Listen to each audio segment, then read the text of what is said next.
The Kansas Oil Museum in historic downtown El Dorado proudly displays over 140 years of Kansas history, antique vehicles, geology, natural history, or hands-on fun for all ages. Our 10-acre museum in historic Boomtown has something for everyone.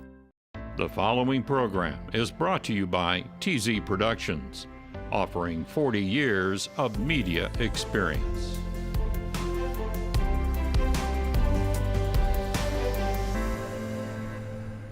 Brought to you by Central Security Group, your experts in home automation, security, and peace of mind. View video on your smartphone and control your home's lights, locks, heating, cooling, and more.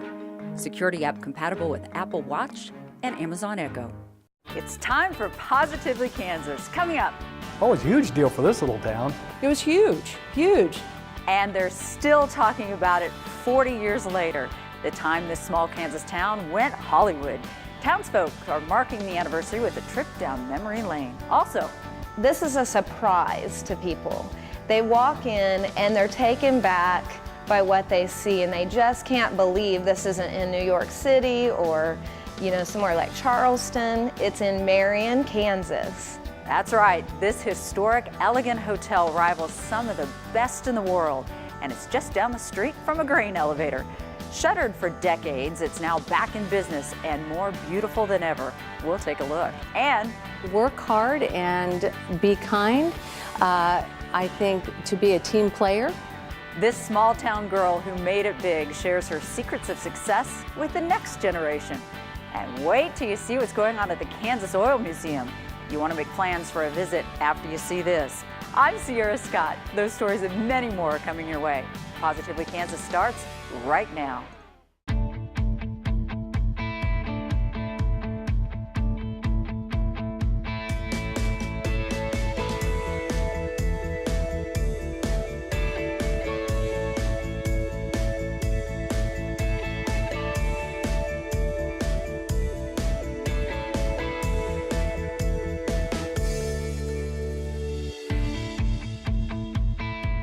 What happens when the charm of a small Kansas town meets the glamour of showbiz?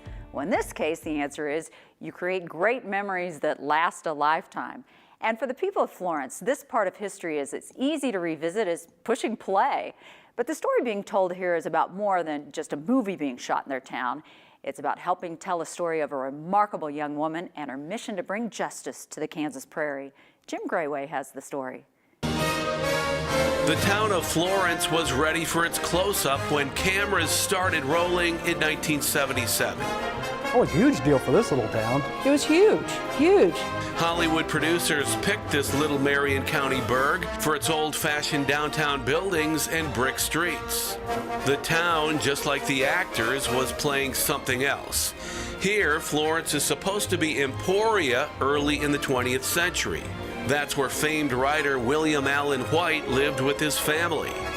The movie is the real-life story of White's daughter, Mary. Her father set out to tell her story. A teenager who is frustrated with the way women and minorities are treated in society. Getting older means putting words before actions. I hope I die young. Mary White's standing up for injustice all the time. She wants the black girls that she's friends with at Emporia High School to be able to use the same bathrooms. And she's so upset that they just can't make those changes immediately. Mary was a young woman with great promise, whose life was tragically cut short in a horseback riding accident when she was 16. It was much more heart-wrenching, I think, now than whenever I watched it in '77.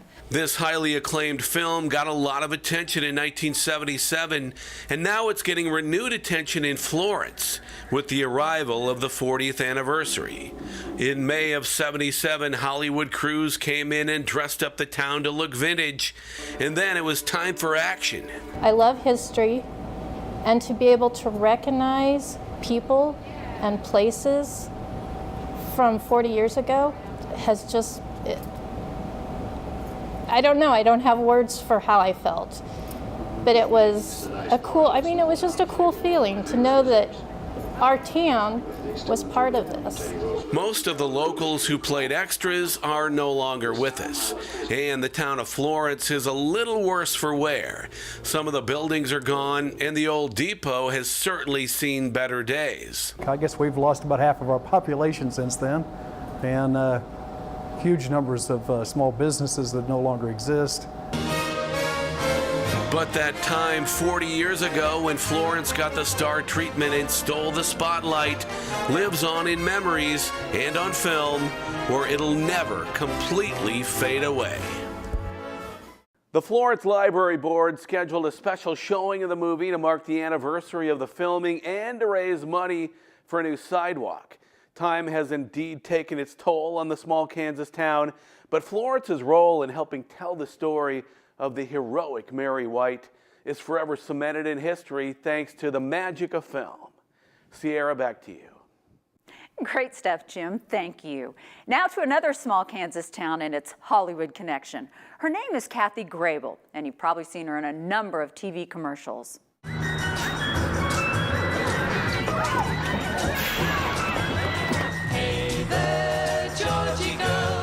She also recently had a reoccurring role on the sitcom Last Man Standing and played Nicole Kidman's voice double in the hit movie Batman Forever. Grable grew up in Mound Ridge and recently returned to star in a local production at the high school. While she was in town, Grable addressed the student body to share her life story and offer some words of wisdom for those seeking success in life. It's to work hard and be kind. I think to be a team player, to listen, as well as be willing to step forward when it's your turn. But I have been so fortunate, sometimes just by saying yes. That Batman Forever, I got a call, I'd be there within 45 minutes with LA traffic. That's challenging sometimes. So sometimes just showing up. Believe it or not, Grable says her Kansas roots have also helped her succeed in the rough and tumble business of Hollywood.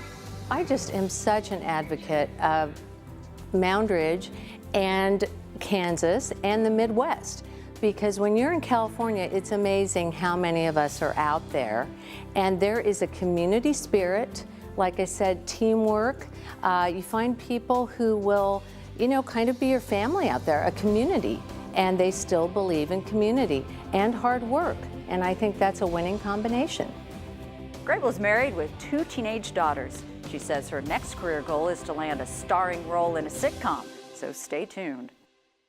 Even the biggest Hollywood stars would find suitable comfort and elegance in Marion.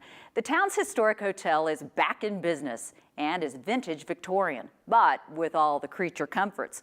That's after a roller coaster history that could have ended in disaster. Jim Grayway has the story.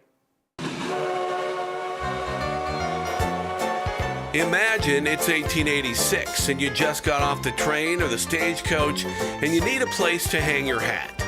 If you were in Marion, the ELGIN Hotel would have been the fancy new place to get a meal and some shut-eye and do it in style. And now those glory days are back, only bigger and better. It is the finest boutique hotel in the Flint Hills of Kansas, and probably throughout Kansas. Tammy Enzi and her husband are the latest owners of this historic place. We just have a passion for history, first of all, and we've always enjoyed the Victorian era. And so this felt like a perfect fit. But rewind 130 years. The first owners were all the local citizens who bought stock to build the ELGIN. 2 passenger rail lines stopped at Marion back then, and community leaders believed a grand hotel would convince visitors to stay a while and take in the local attractions, such as the nearby lakes and the healing springs. And it seemed to work, for several decades anyway. But by 1967, time had taken its toll. The ELGIN was closed and abandoned. We almost lost the ELGIN. It was days away from being knocked down. A church out of Emporia was planning to purchase it so that they could use the limestone, which is native to this area, in erecting a church. But the plan fell through. Then a year later, the building was reopened as a humble apartment house. That lasted until 2006, when the owner decided to sell the building at auction. A wealthy couple purchased it and spent a wad of cash renovating the building from top to bottom in elegant, vintage Victorian style. They made it their home and rented a portion out as a bed and breakfast. Then, in 2016, the Enzis purchased the ELGIN and once again opened it as a high-class hotel. This is a surprise to people. They walk in and they're taken back by what they see, and they just can't believe this isn't in New York City or, somewhere like Charleston. It's in Marion, Kansas. Each of the 12 rooms is unique. Welcome to the ELGIN Memoir Suite. This suite pays tribute to those who have been integral in either building, maintaining, or keeping the ELGIN alive. Visitors can enjoy both the romanticism of historic Victorian decor and the comfort of modern beds and other contemporary must-haves. Our Suite 309 is our Amelia Earhart suite. And this pays tribute to Amelia Earhart, who is from Atchison, Kansas. But the luxurious rooms are not all the hotel has to offer. There's also a ballroom, which has become a popular place for weddings and other memorable events. We're 20 miles from the Tallgrass Prairie Preserve, which is a national park. Many people don't even know Kansas has a national park. We have the Wildlife Refuge with the buffalo over near Canton, Galva area. We have 2 lakes here at our disposal. And even more recently, Father Capon's St. John Nepomucene Church, which is only 9 miles from us. So we have a lot of things to offer to people.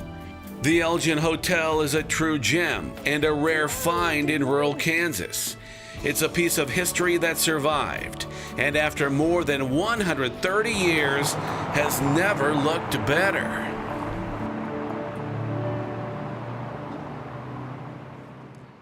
It is indeed quite a place. You can learn more about the history of the ELGIN and book a room if you'd like by looking for the link on the Positively Kansas page at kpts.org.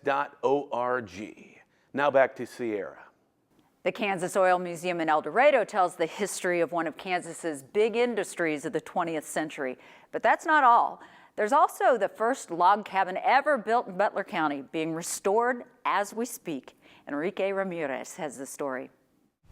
Tucked away, back on the 100 acres of the Kansas Oil Museum, sits a quaint log cabin rich in Kansas history. It also gives, I think, the community and the folks of the state of Kansas the opportunity to see what living pre-Civil War in Kansas was like. It's a great opportunity. It takes you back, like say, 160, 170 years now.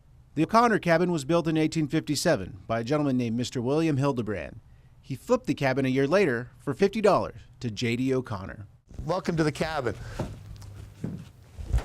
The cabin actually was built in 1857. The intent was just a settler's post. O'Connor used the cabin to sell provisions such as buffalo hides, tobacco, flour, and any of the essentials for those traveling on the Cherokee or Chisholm Trail herding cattle on their way up north. Mr. Connor's biggest clientele were the natives, the Washita, and some of the other local tribes in the area who were also becoming more dependent upon a general store kind of an environment. O'Connor would add on to the cabin as his family grew over the years. The family owned the homestead claim for over half a century. Surprisingly, it is in pretty fair shape. Fast forward to the present. It's got to come out before we even start. Volunteer Richard Wells has worked in wood his entire career.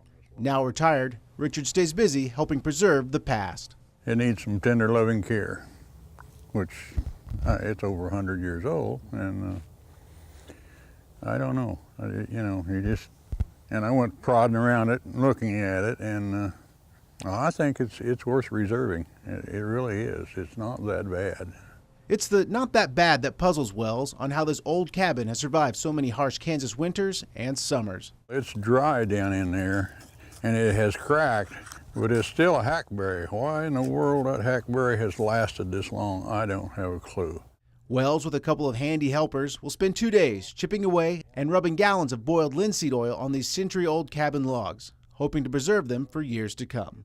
It's just something you love to do. It's to show the generation today what your great-great-grandfather lived in and what he had to do to survive. Sense of history is really important, and this is a chance for a child to actually touch and feel history versus reading about it or just seeing it on a video. There's so much to learn at the Kansas Oil Museum. To find out more or plan a trip there, check out the link on the Positively Kansas page at kpts.org. Now to a story that defines the old saying, money doesn't buy happiness. A Derby couple says their life has changed much for the better after acquiring a business that is teaching them that quality of life is much more important than material success. Anthony Powell has their story. Our largest section is the mystery thriller adventure, and it expands this whole wall. Every day, Kim Ketron feels like she's living a fantasy life. A lifelong lover of books and an aspiring author, Kim and her husband Chris are the new owners of Blue Dragon Books on Madison Avenue in Derby. A store packed with used, very affordable books on countless subjects. And there's that personal touch that makes a mom-and-pop business so special. This shelf here is books that I personally have read and that I personally recommend. While Chris and Kim are elated about their new venture, it hasn't come without some sacrifice. We had a good income coming in. My husband and I and my family traveled. We would take 2 or 3 vacations a year. We had every single gaming subscription in the world. For many years, Kim was an accountant, and combined with Chris's job at Koch Industries, they had a sizable income. But something sizable was missing from their life. I was not happy, and my family was not happy. Kim knew she had to find a less stressful occupation. Then came the opportunity to buy the bookstore. She thought Chris would say no, but he knew it would make her happy, although there was some hesitation. My initial reaction was, oh, this is going to be a lot of work. It has been a lot of work, but the couple says the store has brought them closer together because Kim is so much calmer and outgoing. And even though they lost her income and the store is not making money, they are learning that there's nothing more valuable than happiness. We had an RV, we had a boat, got rid of all of that. We don't travel. But it's not just personal satisfaction and quality of life that Chris and Kim say they've gained by owning the bookstore. More importantly, they are elated in knowing that they are providing the community a place to come and enjoy affordable books. Avid reader Jolene Harp is grateful for Blue Dragon's affordability and its welcoming atmosphere. You come into used bookstores, people are always more friendlier, whether it be the customers or who works here. You run into people that you haven't seen in a while. Surrounded by appreciative customers, fascinating books, and a calm work environment, it's easy to see why Blue Dragon Books has been such a life changer for Chris and Kim Ketron. And it's taught them such a valuable life lesson about the unimportance of material items. You don't need it. You truly do not need it. For Positively Kansas, I'm Anthony Powell. And speaking of books, I have with me a young author. I love this, a junior in college, already an author. I love this, it's so cool. Amy Lightfoot, and I want to talk about this book because it's really unique. Yes. It's about autistic children. I grew up with a cousin who has autism, and she's on the spectrum. She's pretty severe. And I met her when I was 5. My aunt moved to Honduras as a missionary and ended up adopting my cousin Lillian. And I met her when I was 5, first Christmas that we had them over, and my mom warned me before she got there that my cousin was going to be a little different than me. So I ended up thinking of ways to play with her, and I wasn't quite sure what to do, so my mom said just play with her like she's a normal child. And so I ended up just twirling around with her because she likes to twirl around, and I ended up flapping things because she likes to flap things, and that's kind of where our friendship began, and it's grown since then. She's 28, I'm 21 now, and our relationship has grown into this friendship that I wouldn't trade for the world. And when I was applying for college, there was a lot of questions about what inspires you, what has made you, what's driven you in life, what's made you want to do the degree you want to do. And I ended up thinking about that, and it always came back to my cousin Lily. And she inspired me from when I was 5 on to love those who have differences from me and to appreciate their differences. And while we were writing all these essays out, my mom ended up saying, this would be a really great children's book. And I was like, you're right, it would be a great children's book. So this last Christmas, when my aunt Christy and my cousin Lily were in town with us in Colorado Springs, we ended up writing the book. And it took about 6 months to write it and get it published.